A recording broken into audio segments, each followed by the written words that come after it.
¿Dónde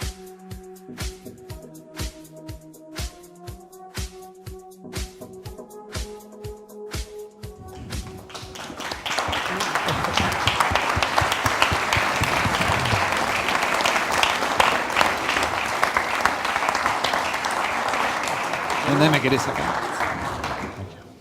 You have a breath? Here. Morning. Good morning. First of all, thank you, Wences and Reid, for being here and sharing with us this morning. Also, I would like to thank Entel for sponsoring this event, and Pulso for the streaming that we're going to do this morning. We are here in Las Majadas because this is a Centro de Conversaciones, a conversation center, and that's what we want to have here, a conversation about the future, about what we can build from now on, and whatever you want to tell us. Please give a round of applause to Wences and Reid. Thank you, Pablo.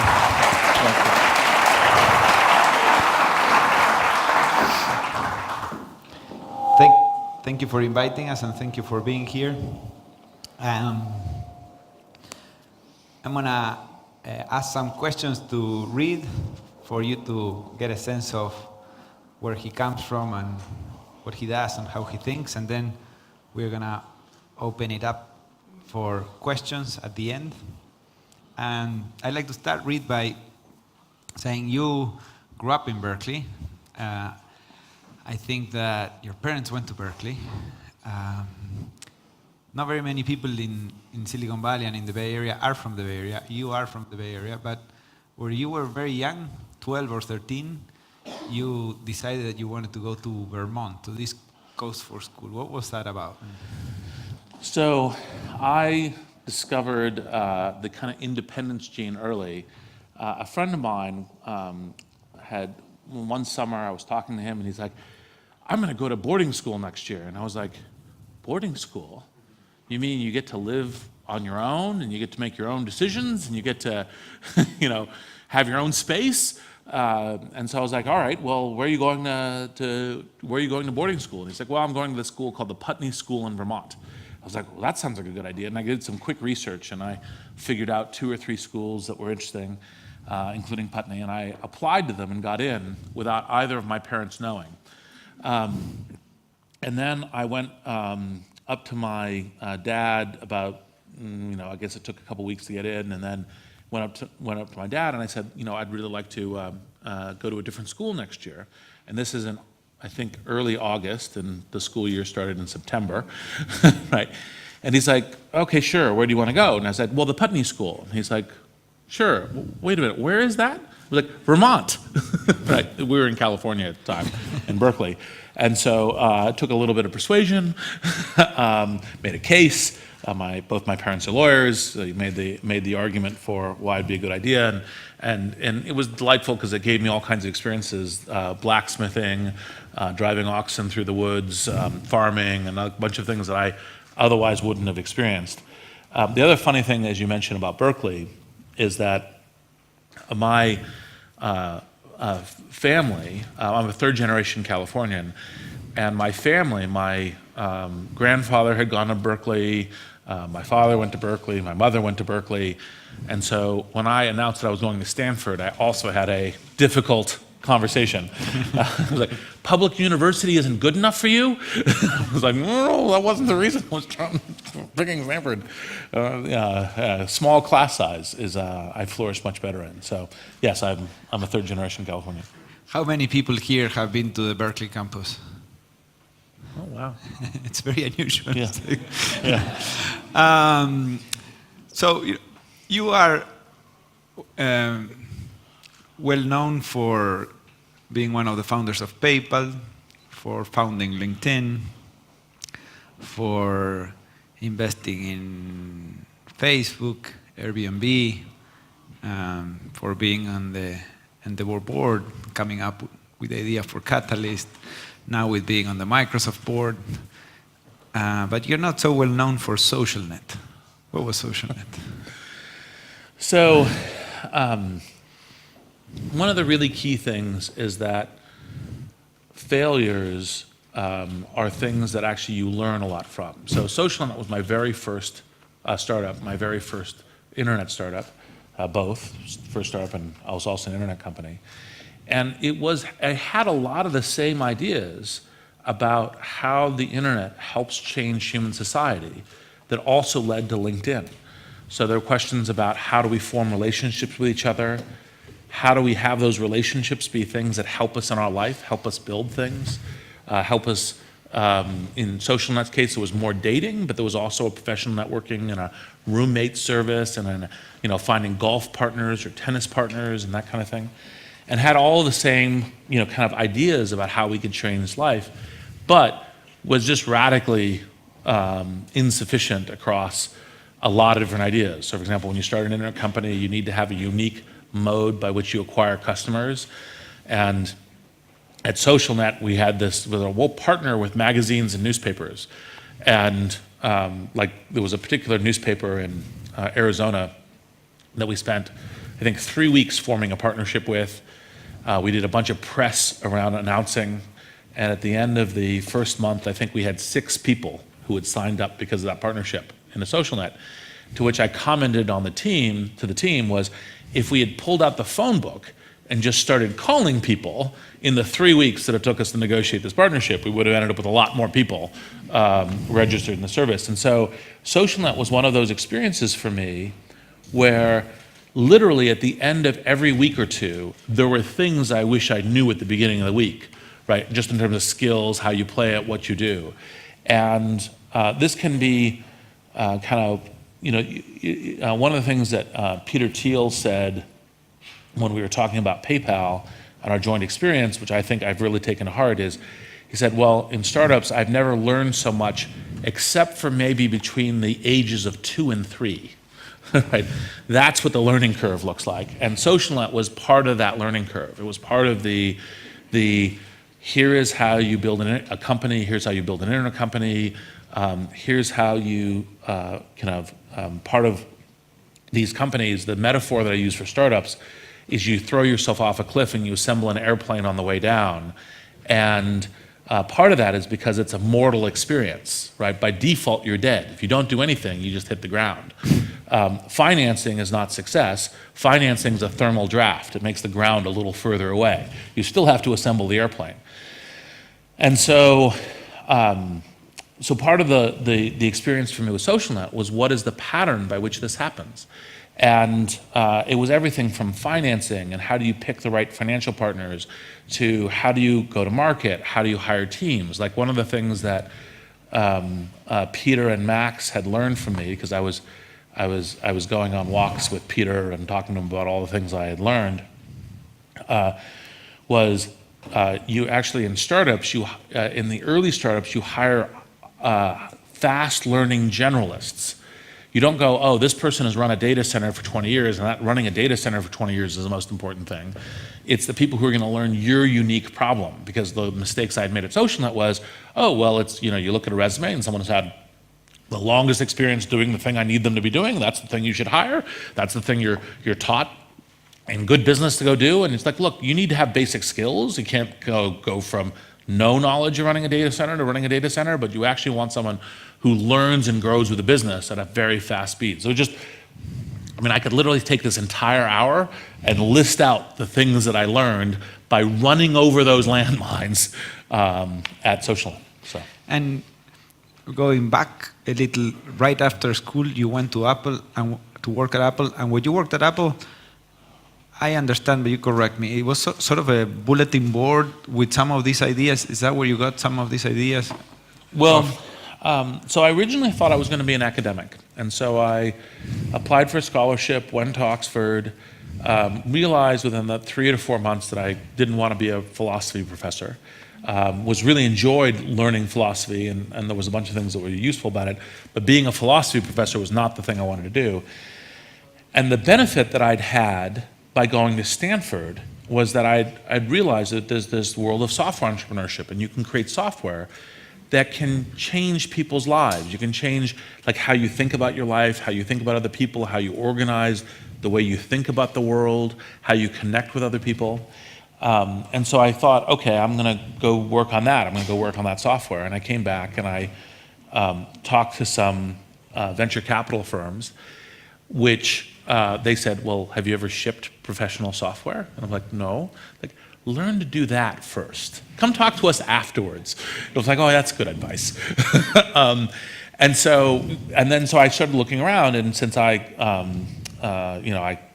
very first computer was an Apple IIe, and then we're working on Mac from very early, although I think Mike Volpe in the back has got an earlier Mac than I do. He's older. Yes, exactly. That 1 year makes a critical difference. And so I thought, oh, Apple would be good to work at. And a friend of mine whose freshman year roommate was working at Apple Computer at this program called eWorld. So I went and talked to him, and he said, well, what are your professional skills? What jobs have you had? And I've done internships at IBM in artificial intelligence and worked at Xerox PARC, but I haven't really done any of this commercial software stuff yet. That's why I want to work here. He's like, well, okay, so we don't really have a full-time job. We don't have an employee job, but if you're willing to be a contractor, we can throw the problems at you that none of us know how to answer.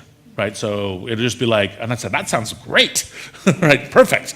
It still involved being thrown in the deep end, because I remember my very first day on the job, they said, okay, you're going to need to create some. I was a user experience designer, was the title at Apple Computer eWorld.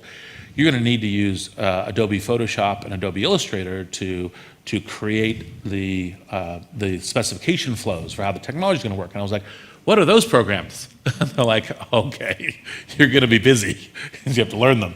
I'd love to see those documents you created. I probably still have a few. The first ones were probably not that good.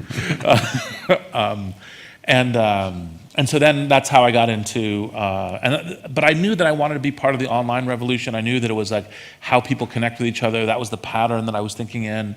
I'd had the fortune from Stanford of being exposed to the internet. So everything from email services and other early services to think about how that would change the nature of human interaction, how software defines the medium by which we think about ourselves and our connections to other people. All of that was the vein that I was thinking in. Now, we started with eWorld because, for those who remember, back then it was America Online and Prodigy and CompuServe and eWorld. I guess America Online still exists. I'm not sure about the others.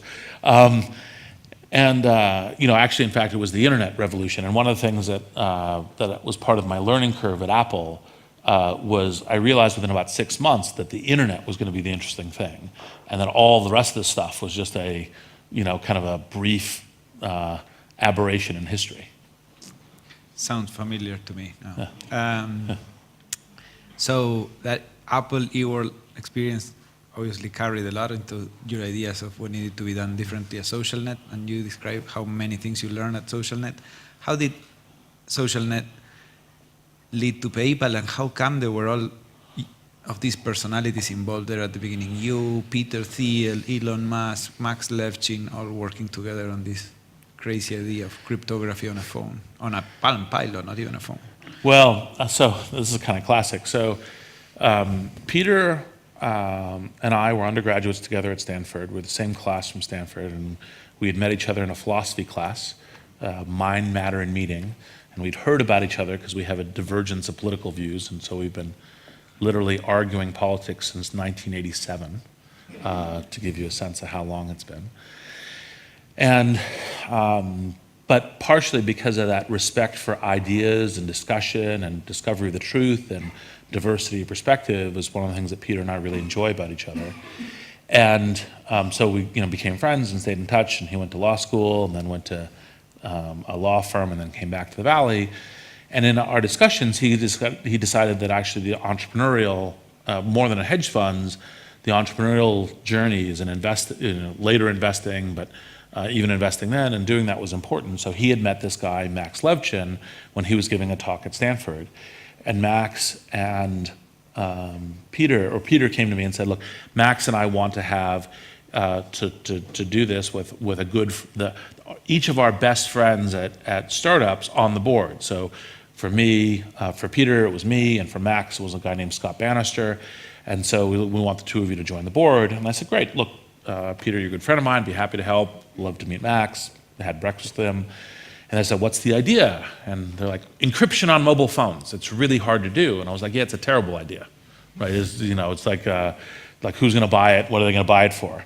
And it's like, well, but it's hard to build. And you're like, yeah, it is hard to build. Like getting encryption to work on low energy, low CPU cycles, et cetera, is actually challenging. Yes, that's challenging. And yes, you're really brilliant for having figured out a solution to it, but still no one's going to buy it. But they said, oh, look, I'll help you anyway. And they iterated through encryption on mobile phones, to cache on mobile phones, to cache on Palm Pilots, to cache, to the PayPal service that you know today. And the funny thing is one of the things about these successful startups is I literally have, know of 20 or 30 people who are all claiming, I came up with the idea for PayPal. And it's like, no, I know none of that. It was Max Levchin, because we were having a board meeting, and with the Palm Pilot, the use case that was talked about was we're going to split the dinner tab. And because the four of us will be at a restaurant in Palo Alto, and we'll go, okay, one of us pays with a credit card, and then we true up with the Palm Pilot. And so I was sitting there going, look, I know we're going to fail with this plan, because even here in Silicon Valley, which I don't know how many of you even ever knew what a Palm Pilot was, but even here in Silicon Valley, which is Palm Pilot Central, the number of tables at restaurants where everyone has a Palm Pilot is like from 0 to 1, like maximum 1 table per restaurant, right? So it's not going to use, there's no use case. You can talk about it all you want. No one's ever going to use it this way.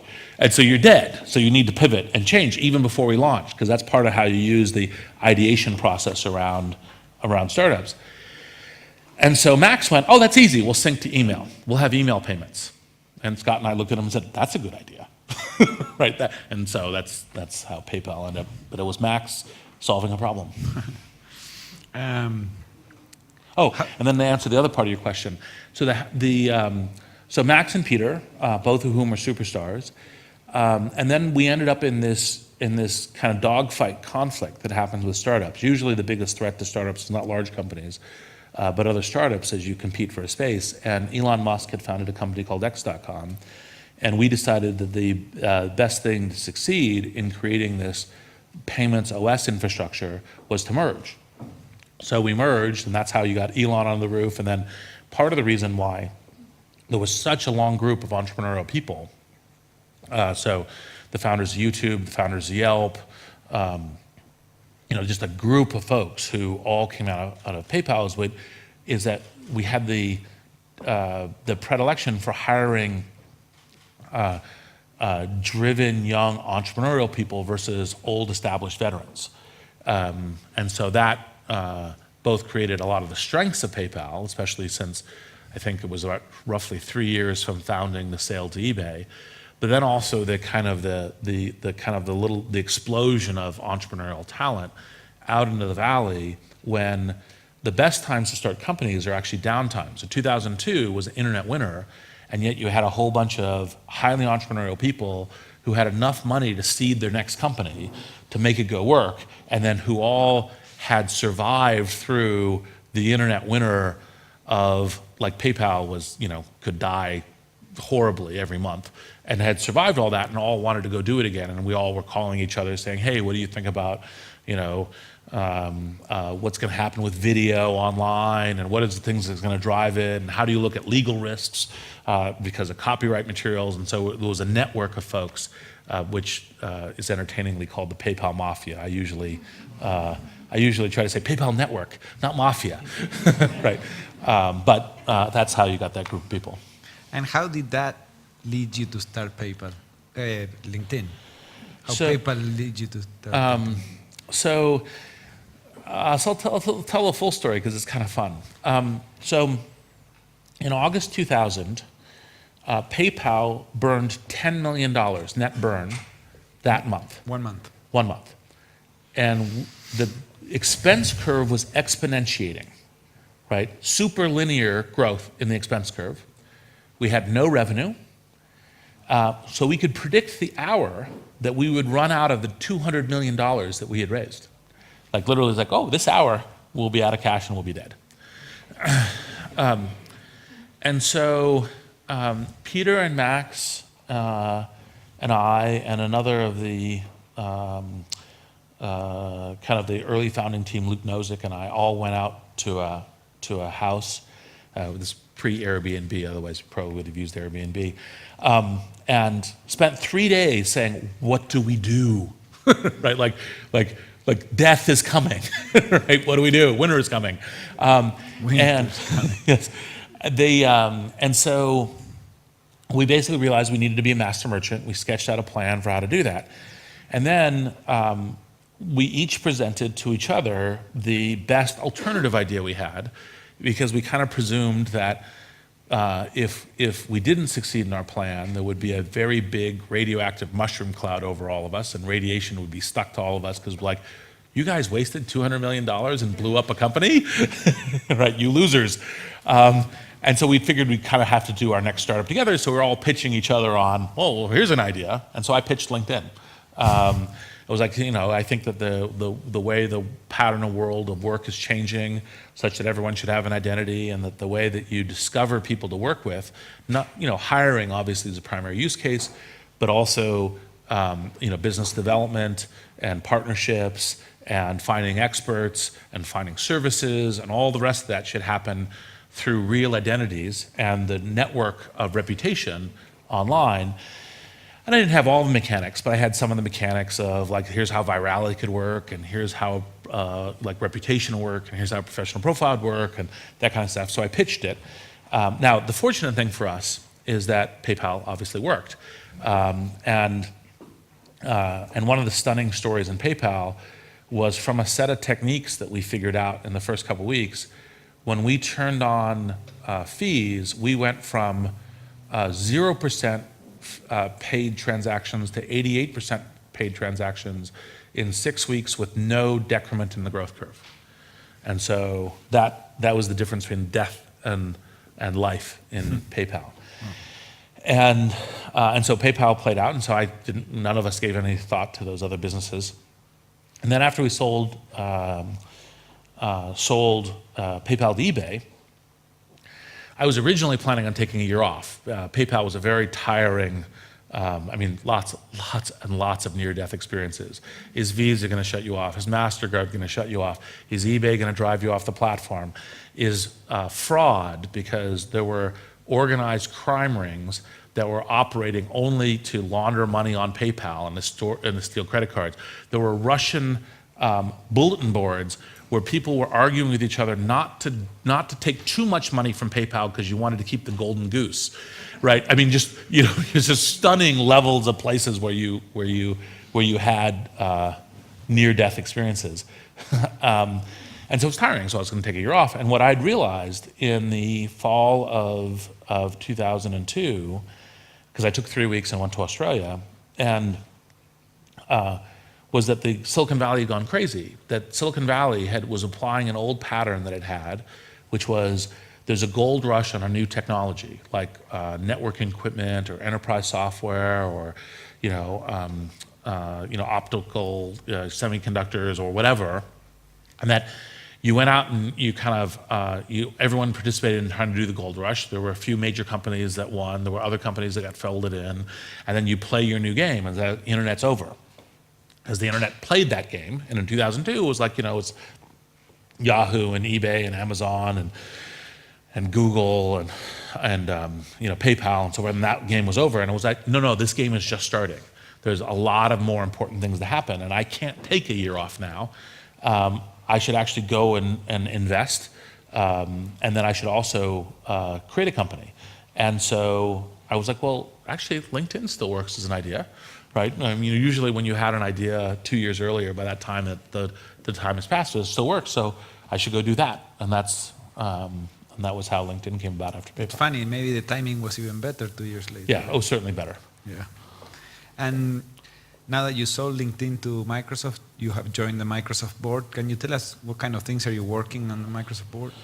So one of the things that is was a funny learning from a Silicon Valley perspective, because when I kind of grew up in Silicon Valley in the 90s, Microsoft was considered to be the big, dangerous company, right? It was the one that, like, oh my God, if Microsoft enters into what you're doing, you're gonna have real problems as a startup. Like Google is today. As Google is today. And actually now what happens is you actually go to most people in Silicon Valley and you say, well, what's Microsoft doing? And they just don't know, right? Like, Microsoft? Oh, right, they're still in business, aren't they? Because it is in the radar. And the thing that's been most stunning is that Microsoft has been hiring amazing technologists for decades and has a depth of stack of technology that literally I was like, well, but people should use those cognitive services on Azure, and they should use like this bits of language translation and this bits of voice and everything else actually, in fact, will enable startups much better than these other tech stacks, and people should be aware of them. And so part of what I've been doing with Microsoft has been trying to understand how to interface with the startup community in Silicon Valley, how to understand which of their tech stacks are actually, in fact, pretty interestingly unique, and what are the ways to connect to other people on those. And so, for example, when most people think about artificial intelligence today, they think about Google because they think about TensorFlow. Microsoft is, there's basically 3 great US AI companies, and Google, Microsoft, and Facebook. All actually have very good artificial intelligence and machine learning. And then in China, Baidu has been doing some really interesting work and has actually invented a bunch of things that people don't realize that actually there's a bunch of interesting stuff going on there. And then Tencent and Alibaba are actually investing full bore. And one of the interesting things from about a month or two ago was the Chinese government itself is deciding the AI is the moonshot of the future, and so is investing itself a lot and working with companies and doing that. And so that's kind of the range of stuff, but it could also sometimes touch to, what's the new strategies around data, or what's the new strategies around cloud, or those kinds of things would be things in addition to LinkedIn that I'm working on with Microsoft. You can't get bored. No. And tell us a story of how your investment in Facebook happened. So one of my friends, a guy named Sean Parker, who I'd met when he was the founder and CEO of a company called Plaxo, and so Sean and I had gotten to know each other, and so then I was doing some stuff, and I was always angel investing. And so Sean called me after he'd left Plaxo, and he said, there's this really interesting company called Facebook. I'm like, I know, they're in Boston. Boston's too far away. I don't have time. It's a great company. It's a really interesting product, but I can't help them because I don't have time, as an angel versus VC to help something in Boston and to sort out what the right thing to do is. And no, they're here in Palo Alto. I was like, no, they're not. They're Harvard students. It was like, no, they've rented a house for the summer here in Palo Alto. It's like, how do you know that? Well, because I rented a room in that house. I was like, okay, right? Sure, I'd be delighted to meet them. And I thought about it a little bit. And I'd invested earlier in this company called Friendster. And I'd gotten some personal grief from people like, oh, you're investing in Friendster and you're starting LinkedIn. I was like, all right, so maybe the lead investor should be someone else. Peter, right? Peter should do the lead investment and I should follow so that people don't get confused. Because it's not only important to actually, have deep integrity, it's also important to have to show integrity. And so I didn't want to have people thinking I was trying to, had a conflict of interest and have my cake and eat it too. And so we did the first meeting with Zuckerberg at Peter's offices. And we knew, it's funny, sometimes people say, well, was it just lucky you invested? It's like, no, we knew before we took the meeting we wanted to invest. It was pretty straightforward. Facebook at that time, when it turned on a new campus, within 4 to 6 weeks, would have 80% of the campus using it at a minimum of 6 times a day. You're like, no, that's an interesting engagement curve. Like whatever, like you know. And actually, it was a funny thing because Zuck, who's now learned a lot more public speaking skills, literally gave the entire, and didn't say very much, but the way that he was giving his pitch was like this, right? And you're like, what? Look at me, right?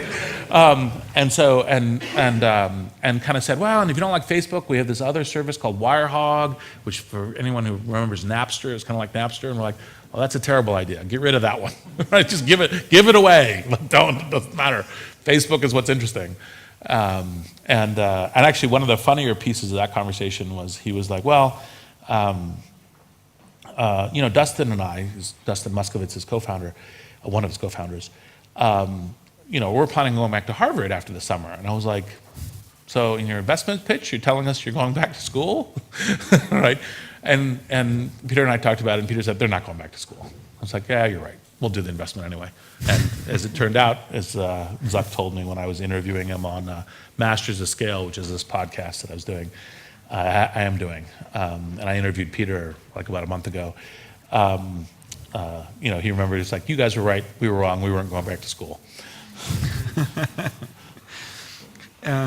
Similarly, I think that there's a lot of little nuggets when you tell a story like that, that not only show us how you think, how you pursue an opportunity like that, how it happens, but also how the valley functions and what tends to work, what tends not to work. Can you tell us how the investment in Airbnb happened? So, Airbnb is one of the ones that I feel a little, I'm very happy and delighted to be an investor. And I feel a little foolish because I probably could have invested a couple years earlier. I learned a couple lessons from this. So the first is, someone I know came up to me and pitched me on Airbnb, and he pitched it badly. He pitched it as couch surfing. So he's like, it's great because you can rent people's couches. And I was like, oh, that's a terrible idea. You're never going to get that much money from renting a couch, right? And the people who are like, oh yeah, I want to sleep on your couch. That's a limited market, right? So you're like, nah, I don't need to meet the Airbnb people. No, that's fine. And then, you know, over about a year or two, I'd heard from other people I talked to, it was like, oh, these Airbnb founders, they're really smart, they're great entrepreneurs, they're infinite learners, which is one of the ways that I look at great entrepreneurs. You should really meet with them. Well, all right, fine, I'll meet with them. And I'd got enough reference on them that I already knew about them, because it's kind of a combination of the people and then your plan relative to the market. And you always want to have not just your own judgment, but references of people. But since I'd had the references already, and I already knew that the people were really interesting, when Brian, Nate, and Joe sat down to pitch me, they literally just kind of opened it. Well, it's eBay for space, and here's how we're looking at the transformation of all of these illiquid assets into interesting economic opportunities and interesting travel opportunities and interesting cultural connectivity opportunities. And so this is like 2 minutes into the pitch. And so I was like, okay, look, I'm going to make you an offer to invest. So let's just turn this into a working session, because I already know this is super interesting. I already know about you. That's the right vision. And I was like, God, couch surfing? No.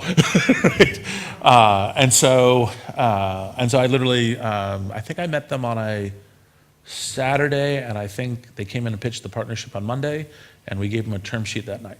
Wow, it's impressive. Yeah. And you are on the board today? Yes, I'm a board observer, but yeah. Okay.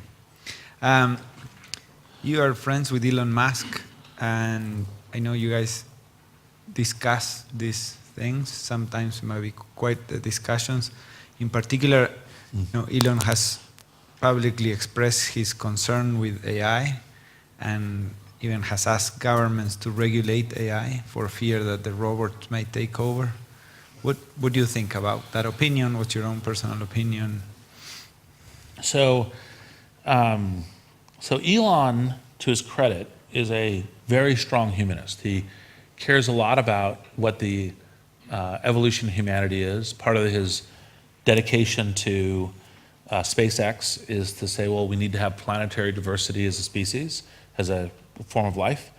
And so his concerns are, well, is this technology something that can create, kind of huge threat to the human species? Now, he and I disagree, not to say that there is 0% chance at the risk, because there's lots of technologies where we have risk. There's technology of nuclear weapons, which we still live and maybe even today have a unfortunately elevated risk of, given a certain set of bozos.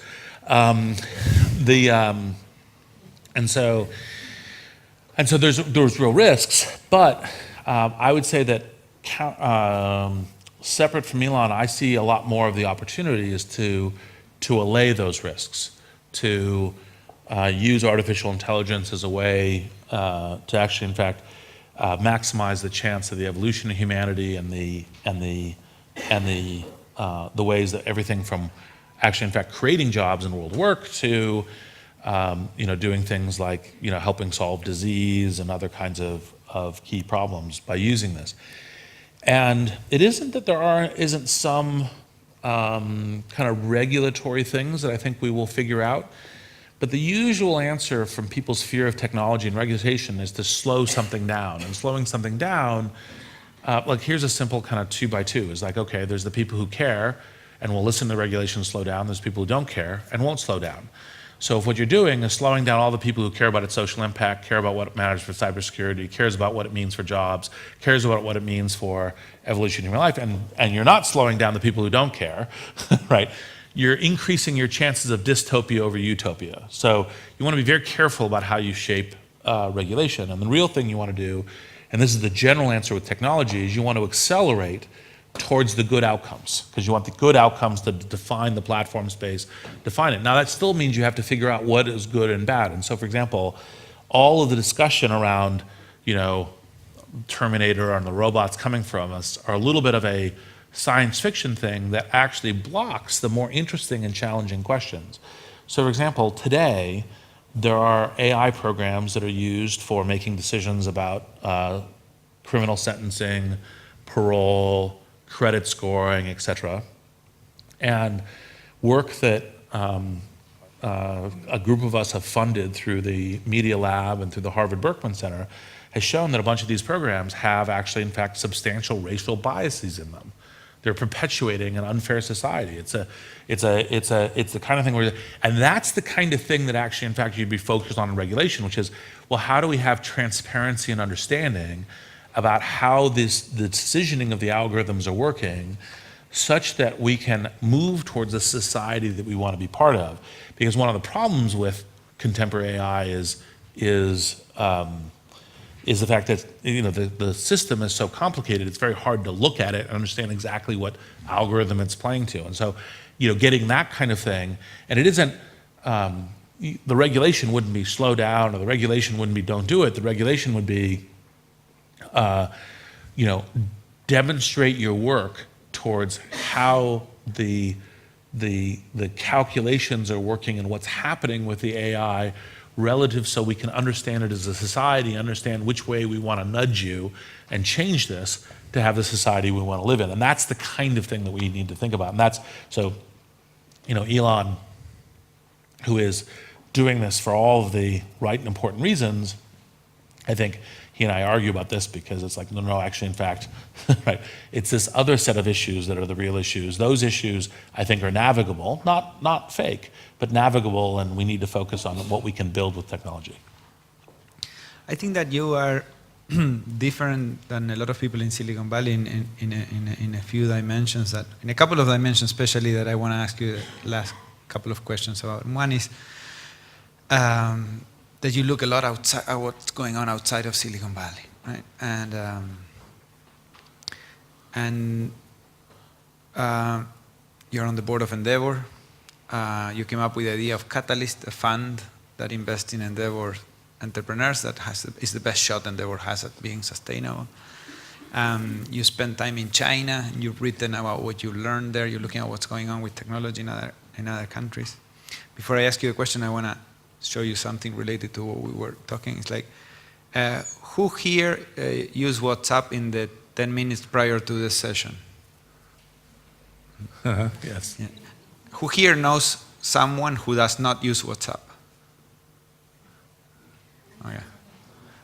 That one I think surprised That you. surprised me. Yes. Yes. Yeah. But it's incredible to what degree this Although is. they probably know someone from the U.S. That's probably the. Yeah, yeah. So, that's another way to ask it. So you're paying attention to what's going on outside Silicon Valley in emerging markets. You've written some about this. You're helping in Endeavor. Endeavor has had immense impact in creating entrepreneurial ecosystem here in Chile. Not just entrepreneurs, but also funds. The government has invested a lot of time and resources in helping this happen too. Sometimes I feel like in countries like Chile, Argentina, we miss the Industrial Revolution. And when you look at the government, the policy agenda, I would argue that almost 90% is concerned with dealing with the consequences of missing the Industrial Revolution. Because we missed the Industrial Revolution, we don't have this infrastructure. Because we didn't miss the Industrial Revolution, we don't have a strong middle class that doesn't have a strong, robust democracy, etc., education, etc., etc. And to me, sometimes it's scary to say, like, wow, we are focusing all of our resources in fighting the consequences of something we missed, whereas if we allocated, I'm not saying 90%, but 10, 20% to make sure we don't miss this revolution, it's the best chance we have actually than fixing that one. What would that look like, for any country to improve, maximize the chances that we don't miss on the digital revolution? Generally speaking, this is implicit in your question, but I'm going to restate it. The important thing is always to pay attention to what are the patterns of the future, what are the industries of the future, the technologies of the future, the social organizations of the future, and to go towards those and not try to enshrine the past. So in the US, I presume that it's gotten here, it's like, we're going for coal mining jobs. And you're like, no, that's a very bad idea, right? We should go for the jobs and industries of the future that apply to everybody, not coal mining. I mean, you could say we're going for natural gas. That's a current and thriving industry, but not per se coal mining. And so the way to do that is you think about what are the industries of the future, and the things that it's obviously one of the reasons why to broadly be technology focused, software focused, network focused, so broadband connectivity, technological capabilities. But it isn't like only technology things. So for example, Airbnb uses technology for its business, but what it does is it enables essentially micro entrepreneurs to say, like for example, one of the funny things that most people don't know about Airbnb is that the most booked kind of the category that's most booked is tree houses. So if someone says, look, I'd like to actually make a good business with Airbnb, it's like, build a nice tree house, right? Because it's a unique experience, it's interesting, people haven't done it before, you do that with the hospitality of how you create your own little bed and breakfast, of connecting culturally and so forth.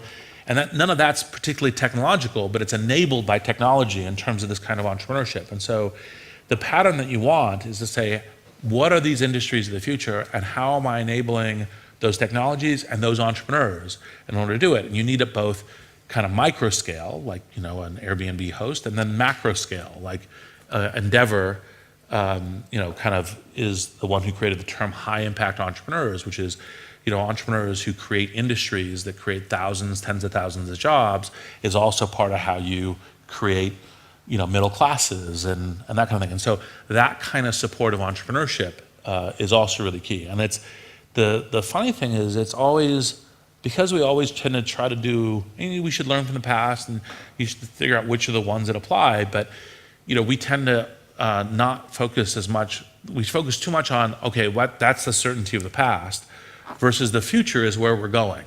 Whether you like it or not, that's where we're going, right? And so getting ready for that. And so And like a parallel within the tech space is, the kind of traditional way of thinking about network connectivity is, fiber and landlines. And yet, part of what has been interesting as I go from the US to other countries is many other countries are much more on the mobile ball than the US is, because we have lots of fiber. It's like, yeah, but the future is mobile. The future is wireless. The future is WhatsApp, among other things, whereas that was part of the reason why it's like, well, not that many people in the US use WhatsApp, yeah, but a lot of people in the rest of the world do. And so, so understanding what those patterns of connectivity are, and that applies directly to industries, public policy, entrepreneurship, et cetera. And this is actually one of the reasons why I like, join the board of Endeavor along with Wences. I like talking to entrepreneurs because entrepreneurs are like, what does the future look like? What does the future market look like? What do future product and goods? What does the future work look like? What do the future patterns of industry look like? And that's essentially what the skill set that entrepreneurs need to learn when they succeed. Thank you, Reid. The last question I'd like to ask you before we open it up for questions is that another dimension in which you're an unusual fish in Silicon Valley is that you are more involved in politics and public policy than most, and you have gotten more involved lately. Can you tell us about why do you do this? What's the lens through which you are looking at your involvement in politics? So, I actually would prefer not to be super involved in politics because I tend to be a builder. I like to build things.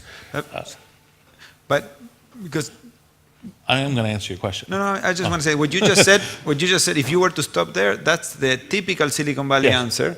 But the result, fortunately, you're not going to stop there. But the result of that is that when you look at the economic activity that Silicon Valley is creating to the companies, the lives that it's influencing, there's a huge gap between that and the connection with DC and with policy, right? Yep. Versus any other industry. Yep. So, and it was because a lot of people stopped at where you said you're going Yeah. to say something else. No. And there's kind of, I'd say, three reasons I've gotten more involved in politics. One is the more current and temporal one, which is we're clearly going to a place where there's a lot of turmoil within certainly the US and Europe, and probably in a number of other places, where that turmoil questions really key institutions of media, and how do you understand information and trust it, institutions of the belief in your government and democracy, because actually, in fact, most human societies thrive by having a confidence and a belief of a future you're working towards. When do you have a belief in your market? When you have confidence in its future? When do you have a belief in its currency? When you have confidence in its future? When do you have belief in the society and government? When you have confidence in its future. And obviously you want to be justified in that confidence, but having that confidence is part of it. And when that confidence is broken, you get to enormous turmoil, and that can create lots of suffering and problems. And so you have the local one, which obviously we have. I kind of think of Trump as a lunatic clown. And so you have that problem, within the U.S., and obviously there's echoes and challenges of that problem elsewhere. And then the second is the technology industry itself is becoming much more powerful, and so with power comes responsibility. One of the essays that I'm working on is, loosely entitled Spider-Man Ethics, which I don't know how many of you have seen the film Spider-Man, but with power comes responsibility. With great power comes great responsibility.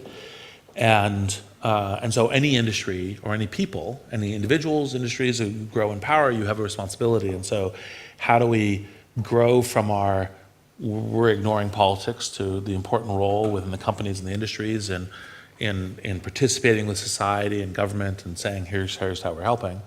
And then the third, which is obviously playing a lot intensely this year, given kind of Russian hacking of U.S. politics and European politics, is these media shape the worlds we live in, and how do we understand them, and how do we feel that they're they have the right responsibilities and the right shape relative to where we're going in society. Anything from the kind of the truth and information to the patterns of how we're interacting and what the responsibilities of those media are.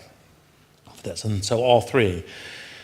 And obviously, in order to really shape it, you need to have good leadership, because leadership always matters in these things. And I guess somebody once offered to eat their shoe if something happened, and if Trump ends up being a good leader, I'll eat my shoe. Thank you, Reid. So we can now open it up for questions. If you have a question, please raise your hand. I'm going to bring your mic. Here, do we have a mic? That was quick. What was the question?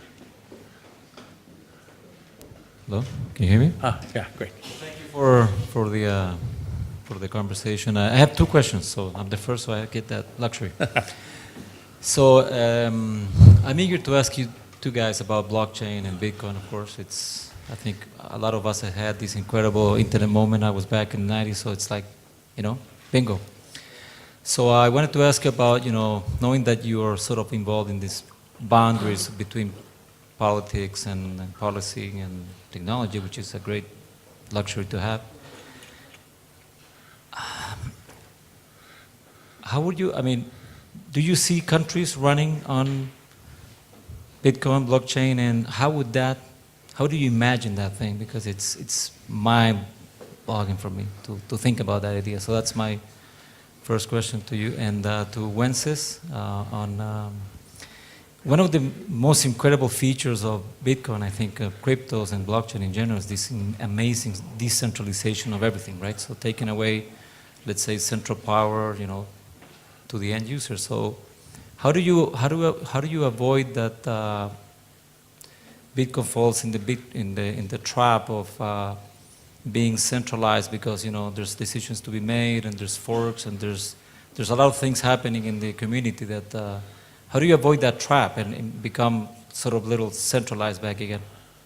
You want to start, given Bitcoin's your life mission? I'll add in a little. Decentralization is not a feature. It's just a tool by which we achieve the feature, and the feature is uncensorability. I do not care whether Bitcoin is centralized or not centralized. Basically, I do not care how Bitcoin achieves uncensorability as long as I can trust that it's uncensorable. The way we are doing it with decentralization seems to work really well, and it seems to be here to stay. I am not currently concerned that that can be changed by design, right? There are many, many different actors in the Bitcoin ecosystem. You have the miners, and that they may be the most concentrated, but even then it would be very hard to get 30–40% of the miners to agree on anything. A lot of people see this as a problem. I think it's a feature, not a bug. Then you have the core developers that contribute to the code. There's hundreds of them. It'd be very, very hard to get 30% of them to agree on anything. I recently complained that this was a problem, but you know what? I'm wrong. It's a feature, not a bug.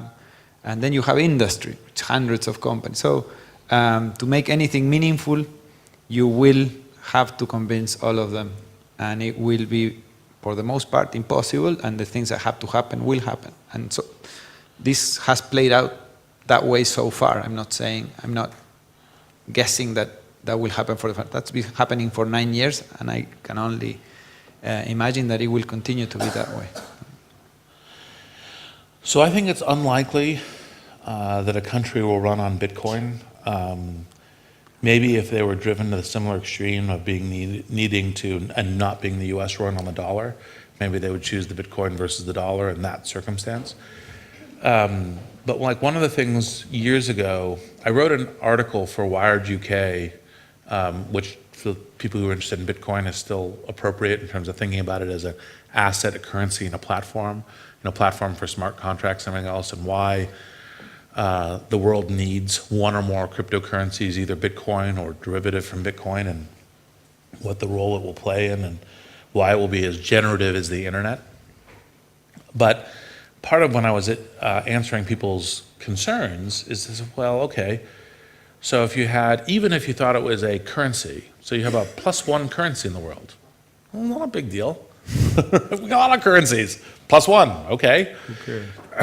And I actually think that the better way to understand it, it's still some ways away from really being a currency, is think of it as, and Wences has an excellent article on this, is kind of, gold 2.0. It's the next thing about how gold works in the world and how it really works. There's a lot of people who tell themselves these illusions that, well, gold's valuable because it has intrinsic value. You can put it as fillings in the teeth. You're like, what? Right? It's valuable because we ascribe value to it. We ascribe a value as kind of a stabilization in a set of assets by which we interact with each other and we diversify kind of assets in trade and economy and so forth. And I think cryptocurrency as assets will be one part of that, and Bitcoin is the most interesting part of that. So I don't really see a country saying I'm going to use Bitcoin as my currency. Maybe it'll happen, although I think it'll be more of an extraordinary position. I do think that there are some governments that are being very forward-looking, like the Japanese government and some others, thinking like, no, we should, just like anything else in technology, we should figure out how to integrate this way in that it benefits our society and the world in the right kind of way. And the question is not how to stop it or limit it or something else, but how to shape it into the right thing, and what is the right way that we participate in that. And among the potential virtues of a kind of a asset and a currency and a platform system is that it can, banking system's very expensive, so it tends to be there's a lot of people in the world who are unbanked, who don't participate in the market of digital transactions that essentially enshrines a certain form of poverty.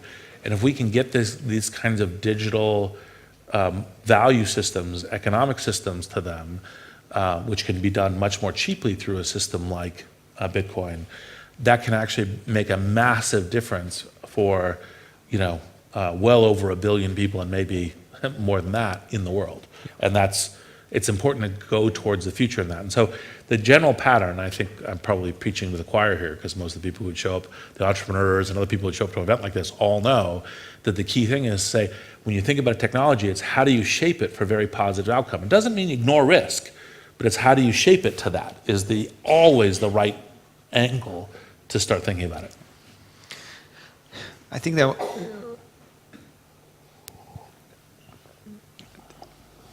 at the moment, right now, both Bitcoin and blockchain are overhyped, and they are presented as solutions to everything. And most of those are false. They are not solutions to everything. For most of the things that the people are saying that they can be used, it doesn't make any sense. It wouldn't add any value. The very few cases in which it makes sense, it has an immense impact, right? So 90% of the things people are saying are incorrect. It doesn't add value.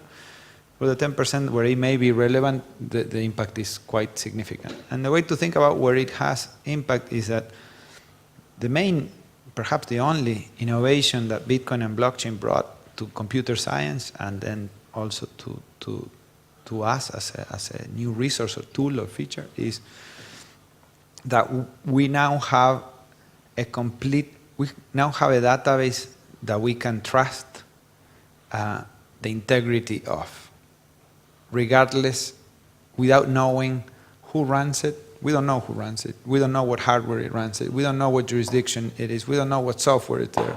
But we know, before we need to know all of those things, before we could trust the integrity of the database. Here we have a database that all of that is irrelevant, and you can trust the integrity of what the database say. Not only you can trust the integrity, but you can write in that database. Anybody can. That's why it's uncensorable. Absolutely anybody can write on that database, and absolutely anybody can read that database. And we don't need to know. We can trust that nobody will change it arbitrarily. You can trust that all the changes that have been done to that database have been done using the same rules that apply to you, apply to absolutely everybody else. That is basically the innovation of the blockchain. Where does this make a difference? Generally, in use cases where two parties, or more, generally two parties, are doing a transaction and they're relying on a third party for trust. Two parties that do not know each other or don't trust each other are using a bank to escrow the funds, or Visa to move the money, or a notary, or a lawyer, and in many cases, a database where we know that the other party cannot change the content arbitrarily can solve that issue. So now I can do a transaction with him without a third party and still know that the transaction is valid. That is particularly true when the contents of those transactions are completely digital, right? If we are talking about something that it's anchored in the real world, if it's a real estate transaction, if it's a gold transaction, in the end, the asset resides somewhere and we need to rely on the same judicial system to know that it's anchored. So in that case, the value of the blockchain it may add some value, but it's very marginal. The biggest impact is in things that are completely digital. Identity probably may be a very big one. But I think that when the dust settles, we will see that there are very, very few use cases where the blockchain makes sense, but those use cases are truly revolutionary. Another question? Hi, I have a question. Is Bitcoin now used like widely as a transaction currency in Silicon Valley? It looks like everybody's buying and keeping it like a stock, more like money. Yeah, it's what Bitcoin, what Reid said. It's not. The answer is no. Nobody's using it for transactions in Silicon Valley. People are buying it and holding it the way people would buy and hold gold. Right? We do see, Bitcoin has around 40 million users. Is adding more than 1 million new users a week, a month. 1 million users on a very good week when the price is doing crazy things like this week. And it's moving more than $500 million a day, and doubling every 3 to 4 months. It's gonna be bigger. It's gonna be moving more money than PayPal every day, sometime in the next 3 months. So it's real, and a lot of the money that is being moved, it's actually competing not with credit cards or with cash, but with transactions that are very, very hard to do otherwise, international wire transfers, things like that. And the only thing I'd add is, while there are some Silicon Valley companies and some people in Silicon Valley who are paying a lot of attention to Bitcoin and blockchain, because it tends to be more robust in a set of systems where it's harder to move money, like cross-border or anything else, or where banking may be more uneven. There's a lot of people within Silicon Valley who are like, yeah, I've heard of Bitcoin. What is that? Yeah. Right? So it's more of a global phenomenon than a pure Silicon Valley phenomenon. Yes.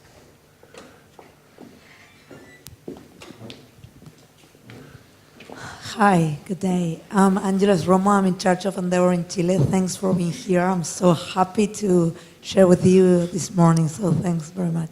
Thank you. And actually, I would like to answer about the ecosystem, the local ecosystem. I would like to know, or I would like to, what could you suggest us to have in Chile a stronger ecosystem for entrepreneurship, for high-impact entrepreneurship? Actually, what we have here is a lot of startup companies, good high level of policy, of public policies, but actually we don't have a Globant, we don't have Mercado Libre, we don't have Patagon, we don't have success cases, a lot of cases of success. So what would you like to tell us about that? So I'm going to refer this to Wences in a second, who is more, since the 3 Argentinian cases were just trotted out, I think you're more expert on this than I. But the key things in general patterns for entrepreneurship are to facilitate connectivity, which is one of the things that Endeavor does extremely well. It's one of the reasons both Wences and I are on the board there, to help entrepreneurs find customers, employees, capital and finance, other sources of information about how to do this well, mentorship, expertise, solving the kind of unique problems around entrepreneurship. And so generally speaking, when you're in an area and you're trying to think, how do we increase our entrepreneurial throw rate? It's create the density of those connections. Now, sometimes there may be things where you say, well, we also have great assets around technical universities. Entrepreneurs are generally speaking willing to move in order to succeed. That's part of the huge benefit from Silicon Valley is a vast majority of great companies are started by people who come to Silicon Valley. And so it's like, what are the ways that you can do that in order to attract the entrepreneurial talent? And then you create that connectivity in order to make that happen, because it's increasing the ability to learn fast enough and grow fast enough to make these into interesting going concerns. Now, I have on Masters of Scale, Marcos Galperin will be a guest. We talked about Mercados Libre. There's a bunch of stuff that will be, because the importance of scale things are not just Silicon Valley, but around the world, and it is doable around the world. And so that's part of the, more of the seasons 2 and season 3 will have some of that as its kind of future episodes to understand this. And so, but it's always about this kind of how do you facilitate the founding and then that pattern of growth to these kind of like going and scaling businesses. That's really important. And those are the general patterns were the things I just talked about. The specific stuff I now refer. I am a big fan of Chile, as some of my friends here know, in general, and I'm a big fan of the Chilean startup ecosystem in particular. I do think you have a number of great companies in Chile that we just have to give them more time, and some of them are Endeavor entrepreneurs. I've asked this same question to myself, and the other day, last week, someone asked Reid when was the right time to, no, they didn't ask that. They said, if it's okay to quit your job to do a startup, or if you think you could be successful at doing a startup if you remain on your job. And Reid's answer was very polite and said that, that you have to be very careful about to decide if you really want to do that and when to do it. But basically, at some point, you have to decide to jump. And it's very unlikely that you're going to be successul. It's hard to find the case, actually. 0% likely. 0% likely. Without the jump. It's not going to happen. And I think that as he was saying that, I was thinking of cases in which the opportunity cost shapes the outcomes that we see. Because and what I mean by that is, here in Chile, for example, if you have the basic skills to be a good entrepreneur, you can also get a pretty good job that pays really well, and you can have a very comfortable life, right? That's very unique to Chile. And also, there is something in the culture where that is really, there's a status that comes with that, right? With having a good job and then having the kids in a certain school and doing not being in that mode, it's very obvious to everybody that you're taking a risk. Not just the economic risk, but also a social risk. That is not true in Argentina, right? Not true in Brazil either. So because that sort of opportunity cost is not there, there's a lot more people there that say, like, I may as well swing for the fences. So where here you see people not swinging for the fences, it's like really securing every step, focusing on being profitable very quickly. And I'm not thinking it's wrong, but you see lots of those companies in Chile which are smaller, they are profitable, they are a very unusual breed of startup by sort of Silicon Valley standards, because they look like little corporates. Right? Thank you. Hello? Hi, Reid. Hi, Wences. My question, well, it's a threefold question, but it has to do with everything. The first one has to do with, especially for Reid, well, for Wences, but as Reid has been talking about the companies and how you tapped into the opportunity at the right time. When's the right time to go for funding? Why I ask this, because in Chile we have a pretty good system, as she said. But the thing is that we see a lot of people, a lot of companies going for the money, but not, but the heart is not in the vision. There's not a vision on the product or the idea. So we're having a problem that a friend of mine, Macarena, says called the Corfitis. Everyone is looking for the funds at Corfo. There are a lot of funds. There are an immense number of funds, but sometimes I've seen some entrepreneurs that are not there for they don't have a dream. They just want to get money from the state and just get the cow to give them money. And the third one is, according to you, well, I can repeat the question afterwards. What's the order on what's important on a company, on a startup, according to you, the idea, the team, what's your opinion on your experience? Because Silicon Valley probably had the same moment as Chile at a particular time where they had a lot of funding, but sometimes that's not necessary. Probably it's that people gather, and that's the problem now with Chile. People don't have to learn to have more confidence in the other. There are funds, but now it's a particular moment. So if you could elaborate on your experience. So one of the funny things that's frequently asked around venture is, do you invest in the people? Do you invest in the plan? Do you invest in the market? And the usual answer is yes. I invest in all three, right? Sometimes you can have little... You see, that's what Groucho Marx said at a restaurant. He looked at the whole menu and said, yes, and a coffee, please. Yes, exactly. Now, the entrepreneurs have to be, there's a set of characteristics that are fundamental. So you have to learn, you have to have a baseline of enough skills in whatever you're doing. So for example, if you showed up and said, I'm going to create a software company and I've never touched software before, you're like, okay, good luck with that. After you've tried, come back and tell me how it went. And so you have to have baseline skills for that, but you need to have the learning for it. Some VCs will say it's always the people fundamentally, because people are really important. And sometimes the people are great, they'll find their way to a market. So you'll go, okay, fine, I'll trade down a little bit on my expectations of market. Or sometimes you'll say the people are so good that the plan's terrible. Witness my PayPal story. Mobile encryption on mobile phones. You're like, oh, that's never gonna work. But you guys are really good, so we'll help with that. So that's kind of a way of thinking about it. But on the other hand, by the way, sometimes you go, well, the people are okay. They're not great, but they're okay. But oh my God, this is a great shot on goal, right? And the market's really important. You can do that too. So That's how you invested in Sapo. Yes, exactly. Yeah. Despite the people. Yeah. Right. I remember.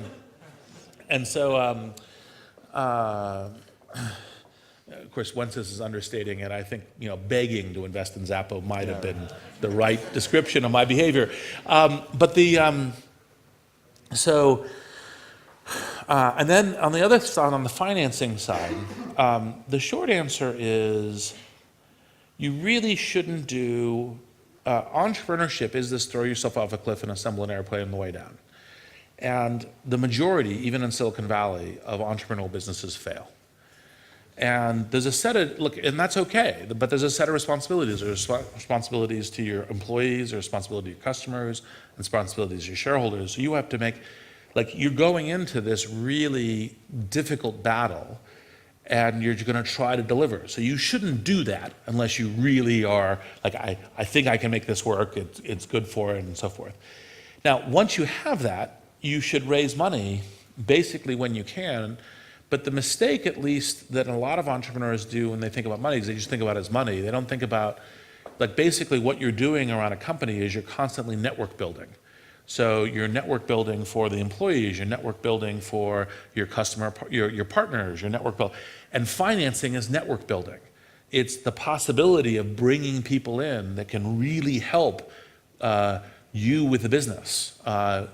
Anything from knowledge of markets, knowledge of people, resources to help recruiting, a person to play foil to you. One of the ways that I think I wrote an essay on this that's on LinkedIn, about thinking about your investors as kind of financial co-founders.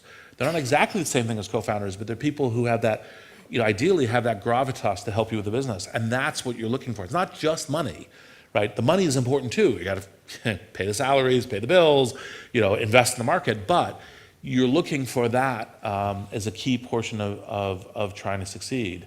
And when you do that, the general rule is raise more. One of the Masters of Scale episodes is raise more money than you think you need to give you your pivoting and your planning through, or take advantages of opportunity, if you can.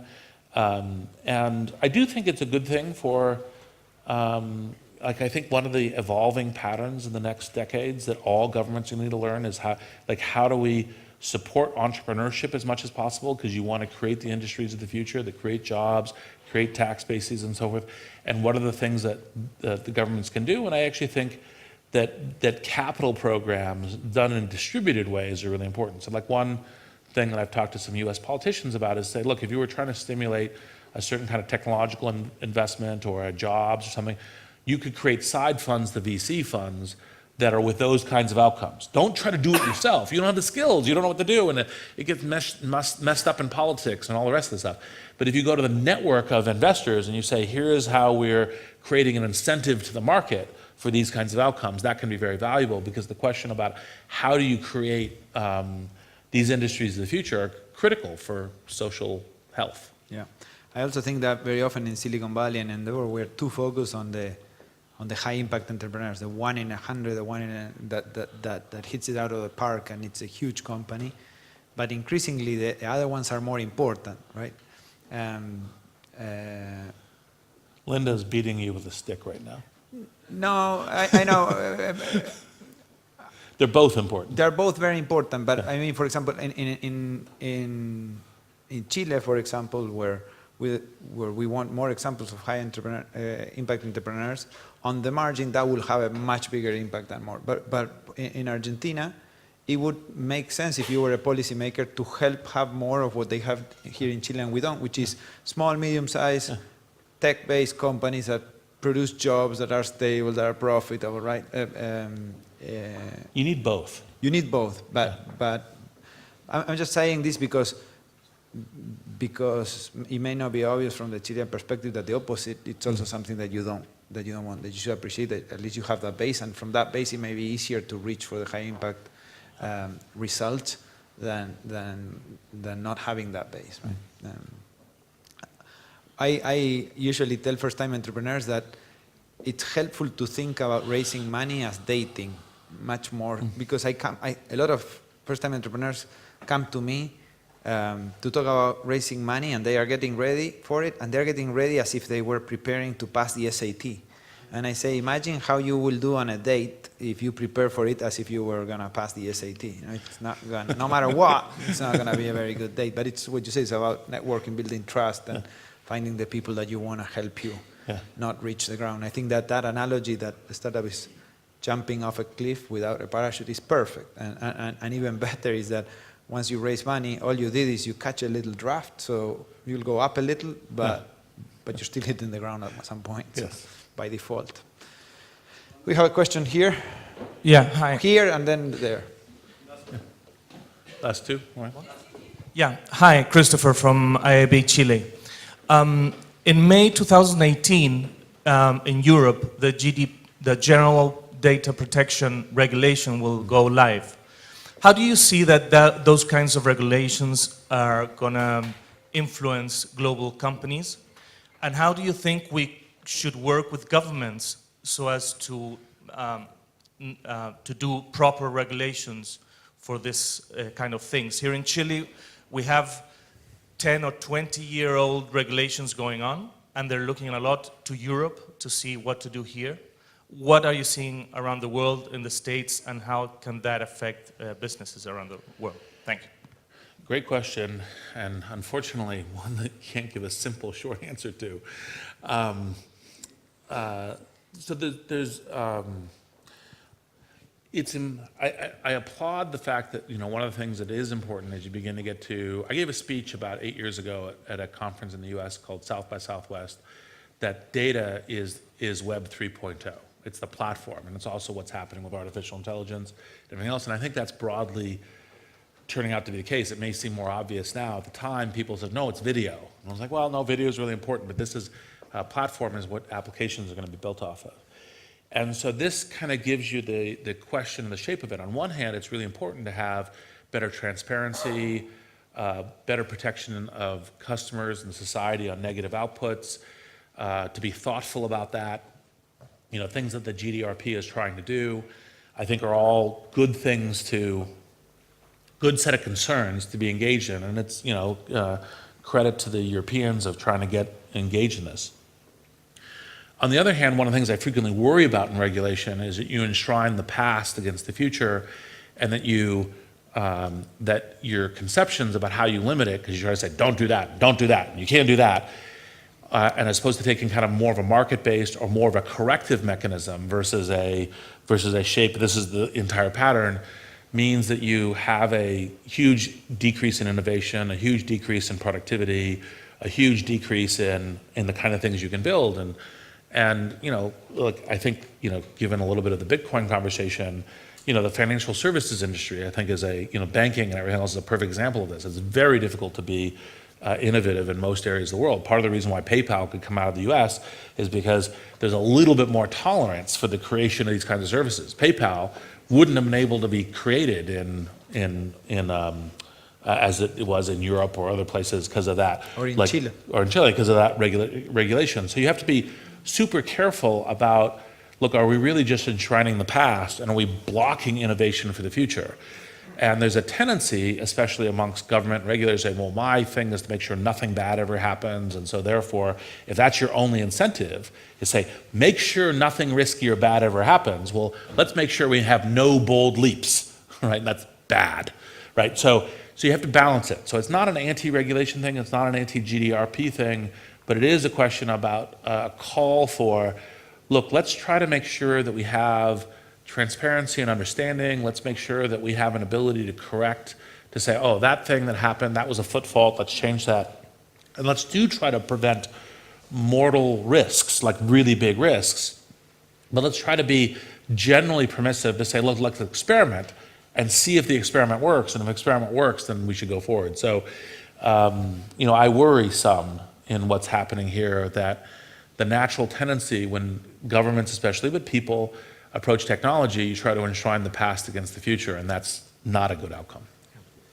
Hi, I work for Corfo, the Chilean Innovation Agency, and as you probably know, we have a very productive ecosystem, as you were saying, you have been saying that, and we support from Corfo 1,800 startups and small and medium companies per year. But somehow we could say that we are very fertile in creating innovation projects and also startups, but not very good as letting them grow. So to what extent we need also we need more private investment. And to what extent this private investment has to come from private investors or big companies. I somehow miss the corporate venture capital development here in Chile, as we have now Entel and many other big companies. And if you look at other countries, a few big companies are crucial for their innovation ecosystems. But we do not have that in Chile. And I would like to know your feelings. Before Reid answers, and to be fair, Chile has more funds, more venture capital funds, and more venture capital dollars per capita and per GDP than any other country in Latin America. Absolutely, And but it's a not lot of the doing. Yeah, but not big companies Okay. interacting with the ecosystem, Okay. as probably we should have. Yep. So, Well, again, part of the thing that makes entrepreneurship and scale entrepreneurship work is the connectivity. So generally speaking, working on connectivity, whether it's capital, knowledge, markets, part of the reason why, there's a lot of calls for my time, and Endeavor is one of the things I really put time into for that reason, because I think it's an important part of the future. I guess what I would say is the important, and I'm not close enough to know, but the important thing is to figure out what are the probably key blockages at the getting the scale. Like, so for example, Wences gestured at one of them, which is if what you're focused on is quarterly or yearly profitability and everything else, usually you don't invest enough in trying to get to the scale outcome, because usually you have to actually really play for the scale and take the risk of, oops, it blew up, right? In order to do that, it's kind of jumping off the cliff. Some of it may be, is it kind of expertise and scale management, which happens in some areas, in which case it's like, okay, how do we have more connectivity to that? That's one of the things that, again, Endeavor tries to, once it selects Endeavor entrepreneurs, it tries to introduce them to people and connect them to people and like do events in Silicon Valley and have them meet people there. I'm working on my third book, Blitz Scaling, which is along the Masters of Scale, and Linda was like, well, can some of our entrepreneurs see early drafts of that? Because she's really focused on how do you get that information. I was like, the answer is yes, of course, right? So, realize we're changing it a lot and they shouldn't publish it. So, but the early drafts, you've read a draft and given great feedback for kind of understanding scale entrepreneurship around the world. So I don't know if that's anything that's specifically super helpful, because I don't know the specifics as much, but those would be the kinds of patterns that I'd look at. I don't know if there's anything you'd add. No, I think that's good. Thank you very much, everybody. I'll let you wrap up. I'm sorry that we have to catch a flight, so we are in a little bit of a hurry to leave. I appreciate your invitation this morning. Thank you.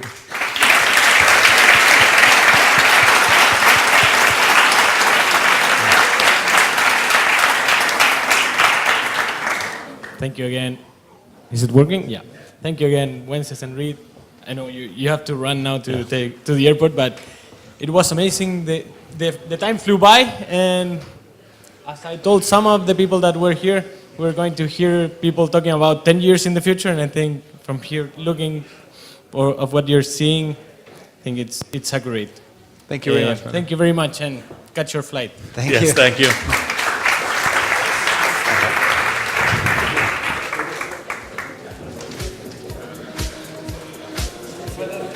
De nada.